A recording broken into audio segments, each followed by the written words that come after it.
Aku kumpul kalau kowe nganti kumpul lambe muncrat nang bumi.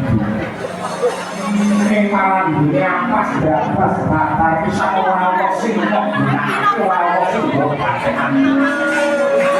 Kami gambaran ora tuh sing bakal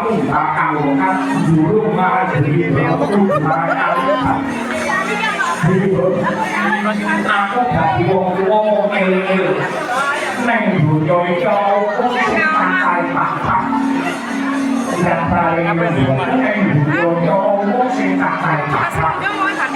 ingkang bisa blok itu kumpulkan omong ada omong kelungkung negara berikan kekasar hukum karmo hukum dharma hukum berarti bisa diradati paman wancine udan beres wong metu saka omah mesti udanan bisa disarati patok nganggo payung nganggo tapi ora bakal udanan hukum berarti bisa diradati ingkang nomor loro ya kuwi hukum adat kuwi uga bisa dikawin-kawin wong iki ana bisa Betul Pak, ayo Pak, betul Pak, betul Pak.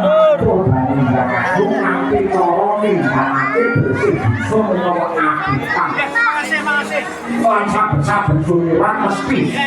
mujudake ingkung sing wujud ingkung kebun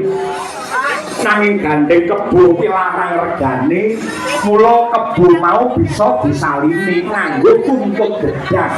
diwenehi sikil saka pring diwenehi sungu saka pring kuwi wis muni kebun danyange ya wis ora protes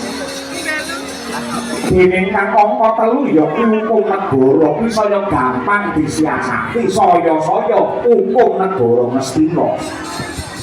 yen tak sawang negara Ngastina ki hukume hukum lading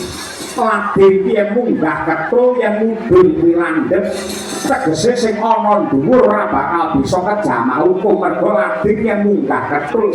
nadyanto sing ning dhuwur kuwi duwe kleru duwe dosa duwe kelumputan wani ngrogoti bondo negara wani ngentekke duwe rakyat ning ora bakal kejama hukum mergo lading yen munggah ketul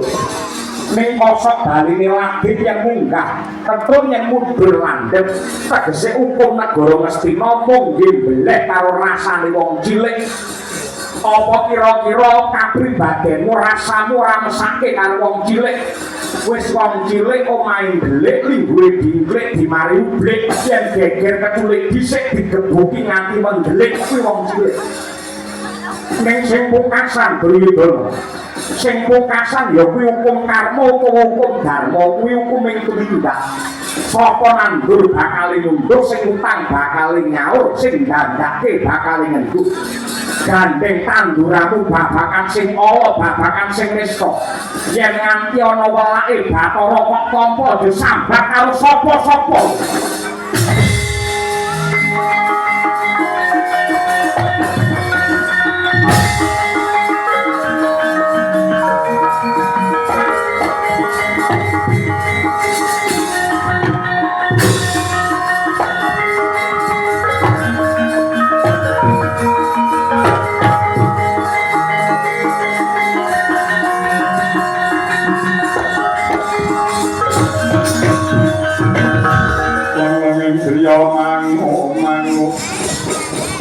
mangun bongkan duaan limang